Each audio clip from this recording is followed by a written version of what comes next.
ولله الحمد. هذه سقيتنا دورية. لقد جاد الله علينا ورحمنا بغيثه وأمطاره، فنحمده تعالى ونشكره. هو الذي ينزل الغيث من بعد ما قنطوا وينشر رحمته، وله الحمد وله الشكر على نعمه التي لا تعد ولا تحصى. وصدق الذي قال: قل رأيتم إصبح ماؤكم غورا فمن ياتيكم بماء معين. ها هو الله الذي أتانا بماء معين، نحمده ونشكره تعالى على نعمه التي لا تعد ولا تحصى.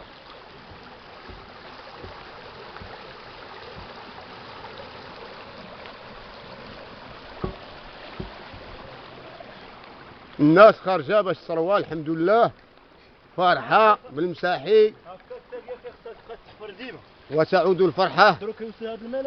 وذاك الحفير اللي حفروا الساقيه هو اللي كان السبب باش يجي هذا الكميه الهائله من الماء التي هي الغابه في حاجه اليها.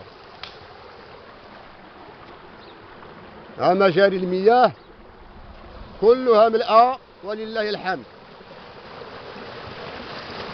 لك الحمد يا الله على ما أنعمت علينا من نعم.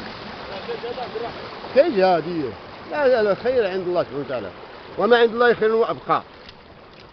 يعني هذا يعني القدرة ديال الله سبحانه وتعالى، اختصاصات الله ما خصناش ندخلوا فيها. ما نقولوش حنا نجيبوا الماء ولا حنا نقابلوا ولا نمشي، لا يعنينا أن نتضرع إلى الله، هو اللي كيسقي. ونعود إليه ونستغفره. استغفر ربكم إنك لغفار يرسل السماء عليكم مدرارا سبحانه وتعالى كما قال نوح عليه السلام. وشكرا. احمد الله تعالى على الملك، المملكة السليمة، المملكة السلام. الماء والأمن يتوفر لدينا، الماء الأمن بفضل صاحب الجلالة والله سبحانه وتعالى، والماء كذلك. ها هو ده، لأن الماء سبب الاستقرار. نسأل الله تعالى أن يرحمنا باش كل واحد يقعد في بلاده. والحمد لله يا رب العالمين. الله ينصر سيدنا محمد السادس. الأمن سائد، الغابة سائد فيها الأمن، والمغرب سائد فيه الأمن. شاعر الملك، شاعر وأستاذ وفلاح، أحمد الله تعالى وأمدح الملك حبا فيه. سيدي حياك الله، أعانك الله سي محمد. واسقى سيدي وعوض، والحمد لله وشكره. الحمد لله. ما أسعدنا هذا الصباح في هذا الشهر الكريم، أيام تفصلون عن عيد الأضحى، فجاد الله علينا بهذه النعم.